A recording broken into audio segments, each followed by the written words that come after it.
Welcome back to Cure for the Common Game. Today, in deck number 850, we're halfway through the block. We're going to talk about Eloise. No, not the 27 Eliza Dushku film that was based on the sanatorium in Detroit, which, by the way, that's on my list to watch. I've actually been there to Eloise. Creepy. Anyway, so for 5 mana, we get a 4/4 human. Whenever another creature you control dies, investigate. Which means you get a clue, and then when you sack a token, surveil one, that clue being the token. So there is a proper way to build this, and I didn't do it. I'll be honest with you. There is a bunch of all of the attrition style fleshbag marauder. And that deck is good, but this is not that deck. So 1 minute in, if you want to go ahead and click off to something else. This is Tribal Rogues, because it had been a while since I had done Tribal Rogues, and I'll be honest with you, I almost wish I didn't, because I think I have another rogue, or I don't. I wanted to do blue Tribal Rogues. As such, I know Anawan was.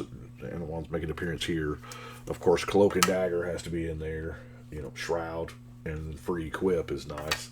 And then, of course, the Frog Tosser Banneret's going to lead us right into our mana ramp. Soul Ring, Sky Diamond, Star Compass, Demir Signet, Locket, Seer's Lantern, and Spectral Searchlight. Now, there is one thing I did put in there. The Kel's Fight Fixer. She is not a rogue. She is the only non-rogue in the deck. But sacrificing, she does the whole thing, when you sacrifice, you get to draw if you pay, and then you get to... She's a sacrifice outlet. So that's the only reason why Kel's is in there. Somebody's got to oversee them rogues, right? A little card draw, the Read the Bones, Succumb to Temptation.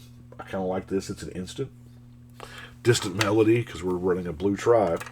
And then Tamiyo's Journal's not exactly card draw, but I didn't know what other category to throw it in, It's slow, but it is a clue card, and we do, our commander does produce clues, so let's look at our rogues, shall we? There are a bunch. I mean, a whole bunch. So we got Sig River Cutthroat. If an opponent lost 3 or more life this turn, draw a card. You don't have to be the one dealing damage. So, Cradle of Baldur's Gate, dealing combat damage. There's a lot of combat damage triggers in rogues, or attack triggers like this one. Horde Robber, you get a treasure. There again, that's another token you can sacrifice. Guild Thief gets a counter. Contraband Kingpin. Artifact enters the battlefield under your control scry. Those clues are artifacts. That's actually what led me toward the rogue aspect, is there was so much overlap there, and I noticed I had about 5 or 10 rogues, and I was like, let's do rogues.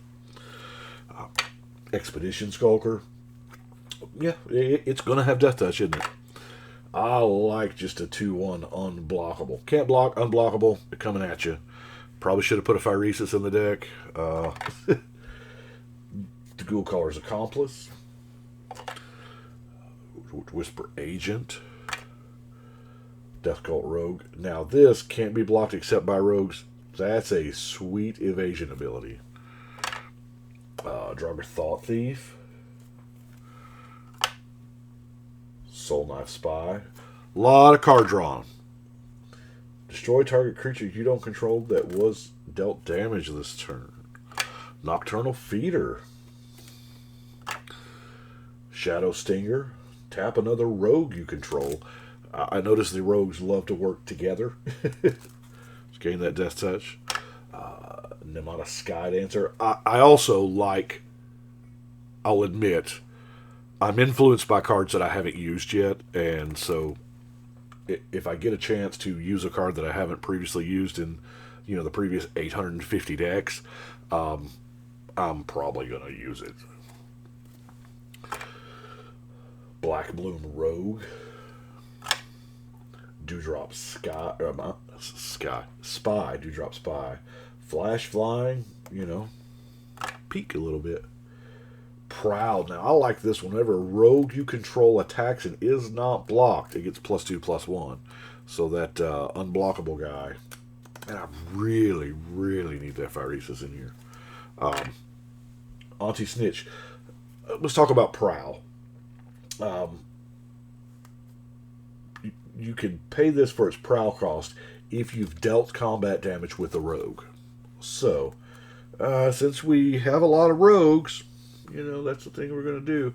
It was introduced, obviously, in Lorwyn Block. We have a Notion Thief. Gonti. Sure-Footed Infiltrator. Latchkey Fairy. Its Prowl cost was paid. Draw a card. Moonglove Winter is just plain old Death Touch. Earwig Squad. For 3 cards, remove them from the game. Yeah. You get to neuter somebody's deck for 3 cards. What is that? Jester's Cap. You get to Jester's Cap them.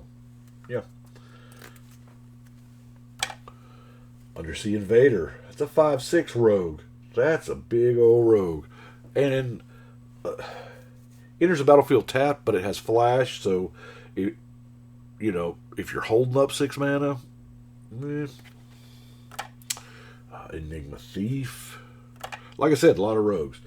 Merfolk Wind Robber, Milling, Brine Barrel Intruder, Merrill Wit Snipper, Prickly Boggart, just 1/1 for fear. Merrill Bone Gnawer. That's not bad. Nightshade Stinger, and then lastly a clone, just for a copy of whatever we want a copy of. But I do have 3 tribals. In Lorwyn Block, they introduced the Super Type Tribal. They haven't done it since. Well, I guess they've touched on it a little bit in the Master sets, Modern Horizons and stuff, but they don't do it a lot. It's weird because they say the rules don't work on it, which is, you made it and you make the rules. Make that junk work, right? But anyway, 3 mana or 1 mana. You look at the top 4, it's an impulse. We have Knowledge Exploitation. 7 mana or 4 mana. You search an opponent's library for an instant or sorcery. You can play it for the free. Seems good. Especially if they've got something big like, Time Stretch. And then lastly, the Notorious Throng. Either 4 or 6. This is one of the rare cases where the prowl cost is higher than the actual cost. But where X is the amount of damage you're dealt to your opponents this turn. But the reason why it's higher is if the prowl cost was paid, take an extra turn, which is always a good thing. Even if you just untap, upkeep, draw, we have some removal. It's mostly blue. We got the Doom Blade and the Wash Away. I'm trying this. It seems like it is decently versatile. I don't know. But we have Mana Leak, Arcane Denial, thank you very much, Mr. Chris. Negate and Unsubstantiate. It's just not bad. Doesn't counter the spell, so all those uncounterable things, no, I'm not countering it. I'm just putting it back in your hand. You just wasted your mana this turn. And that's going to bring us to our non-basic lands. Sunken Hollow, Dismal Backwater, Submerged Boneyard, Dimir Guildgate, Dimir Aqueduct, Thriving Moor and Isle, Vivid Marsh. Got to have that Terramorphic, Evolving, and Command Tower. And lastly, our Rogue's Passage. And that is it for 850, Miss Eloise. Like I said, I know there's a better way. Because I almost built it. But I don't know. Sometimes I cannot explain the choices that I make in deck building. Anyway, 850 is done. We are halfway to 900, which is wild. I have started getting ideas for deck number 1000, but I haven't for deck number 900. So maybe we'll get something soon, and it will strike me as a 900 level deck that I can do, but as of right now, I have no clue what number 900 is going to be, which is probably not good because we're 49 decks away, aren't we? Anyway, thank you so much for watching. We will see y'all next time. We're going to go ahead and shuffle and cut.